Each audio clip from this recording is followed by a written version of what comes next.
Hey, it's spooky season. Maybe I should have said a hey that sounds spooky, like, ooh, hey. I don't know. Um, I'm not gonna do over the top background noise or super scary stories. I don't even know if I'm actually a good storyteller, but I wanted to share a ghost story with you. Not my ghost story, because I've never experienced anything truly paranormal myself. Although I do believe in ghosts, but my mother, though, did have some spooky things happen to her when she was a teenager. So I'm gonna share her story with you, if that's alright. Note that I've started over this voice note several times already because I'm not happy with my storytelling. So I think I'm just gonna go straight to it. This voice note will be the one I'll send you because I'm tired of starting over. It's not an amazing story, and there's not quite a wonderful ending to it, but anyway, it's a ghost story. So, picture like 1977, maybe 75, about that time, south of France. Dry, hot summer, cicadas. How do you say that? Like the bug that goes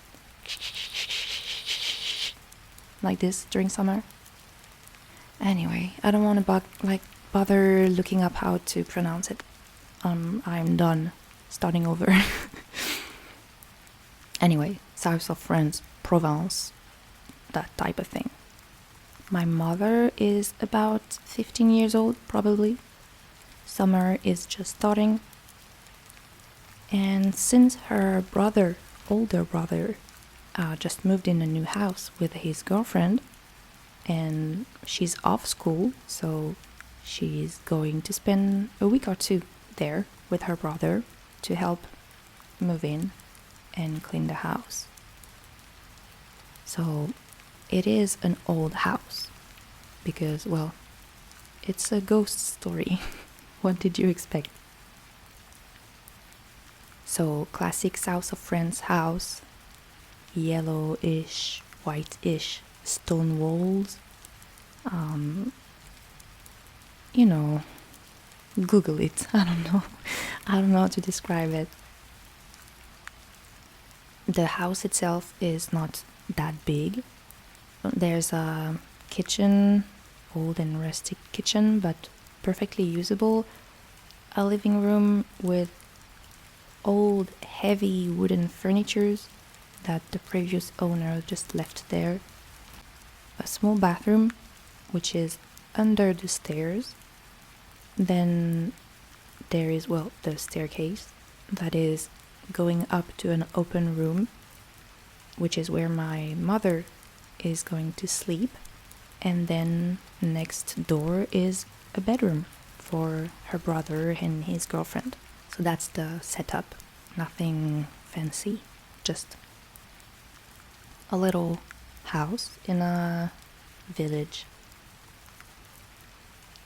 Because they're just moving in, my mother spends the first few days mostly unpacking and helping out. Her brother is working during the day, so,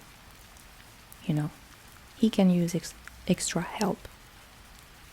The house is pretty nice, quiet, full of old charm, and not creepy.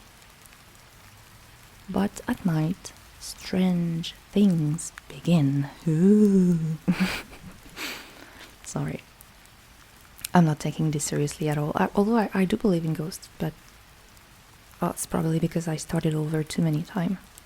Anyway, back to it.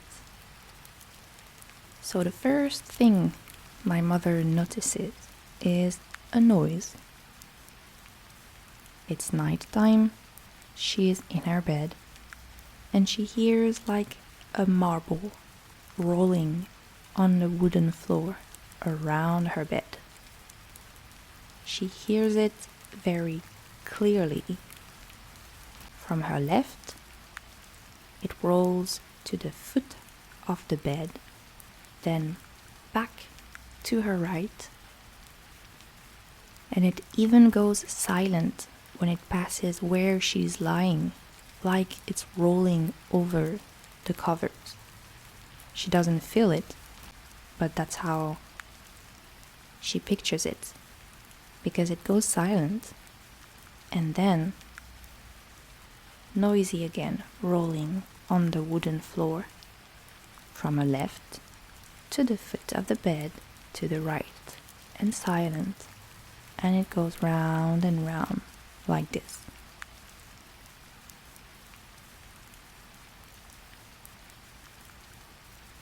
She turns the light on and there's nothing. So she goes back to bed and listens to this noise while falling asleep. That's the first weird thing that happened.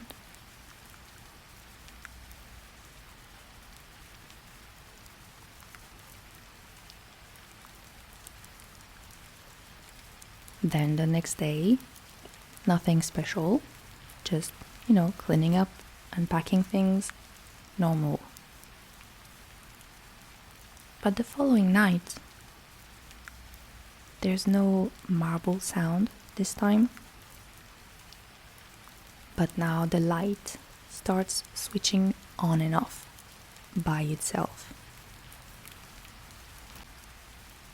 So she does what any 15-year-old would do. She wakes her brother up. He, being sleepy and having to work the next day, cannot be bothered with this, clearly. So he just unscrews the one light bulb from the room and he goes back to bed. There are 2 light switches for this room. One at the bottom of the stairs and one at the top. Because remember, it's a staircase coming up to an open room. There's no doors. So 2 light switch at the bottom and at the top of the stairs.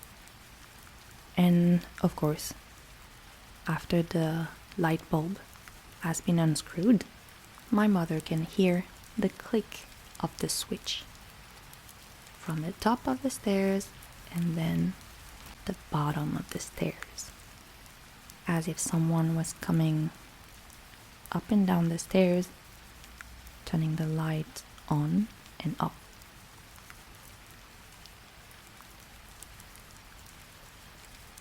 One evening, my mother even sees a shadow behind her. She is in the bathroom brushing her teeth. She can see her own reflection in the mirror, and on the wall behind her, she can see her shadow of her brushing her teeth. Normal. But next to her shadow is the shadow of a man standing next to her. Every time she's told this story, she's always said that she can still picture the man so vividly, his crooked nose, and she's always told me that she could draw him right now because it's really just stuck in her head. Of course, every time she sees or hears those weird things, she tells her brother.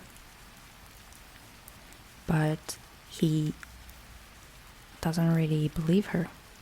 Mostly because he works during the day. So he's not even there when things are happening.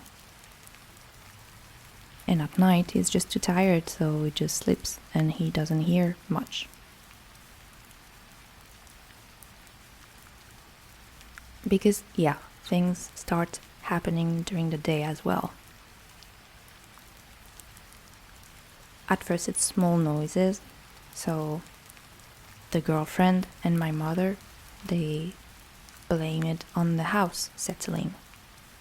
It's an old house, after all. It makes sense. The wood is gonna crack a little bit, it's gonna make noise. But pretty quickly, things are just inexplicable.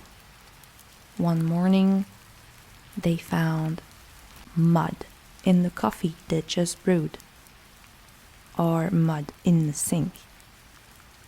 My mother also washes forks and knives and things like that after dinner. She set them to dry and they fly back into the sink right in front of her. And how do you explain that, right? After the whole unpacking and cleaning up the house is done, my mother's brother invites friends over, as most people do.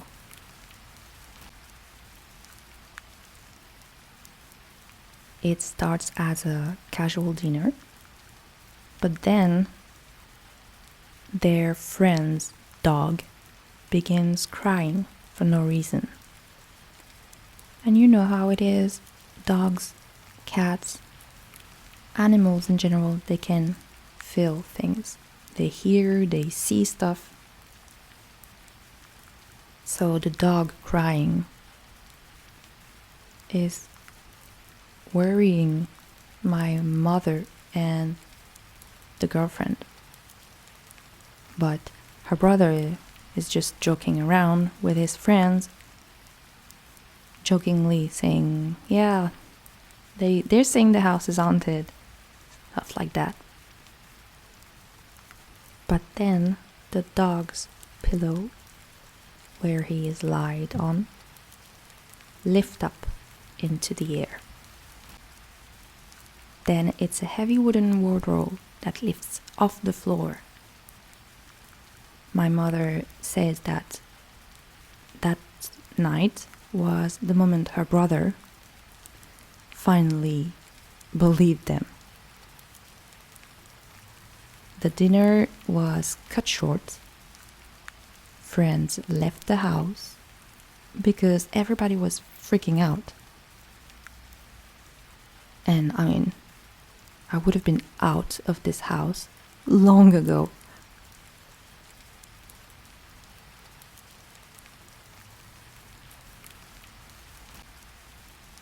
And so now that the brother finally believes his girlfriend and my mother, they finally decide to ask for help. So they call a woman who is specialized in helping spirits to cross over, things like that. She came, she did some work in the house, and for a week things were calm. And then the activity started again. They ended up moving out 2 months after moving in. Later, they learned that the house had once been part of a farm and that it used to be a sheepfold where many animals were slaughtered. Ooh. So yeah, that's the story. See, there's no awesome ending, nothing super spooky. Cannot make a movie out of this. Although I think my mother mentioned something about driving with her brother and suddenly it smelled like rotten flesh, like there was a dead animal in the car, and they had to stop by the side of the road and open every windows and the doors and everything and get out of the car because the smell was just so strong. But yeah, unexplicable things, you know. So that's the spooky story for this Halloween season. Maybe next time I'll write something a little more organized. This was not my best work. But yeah, I'm gonna get some pumpkin spice. I'm gonna watch Practical Magic.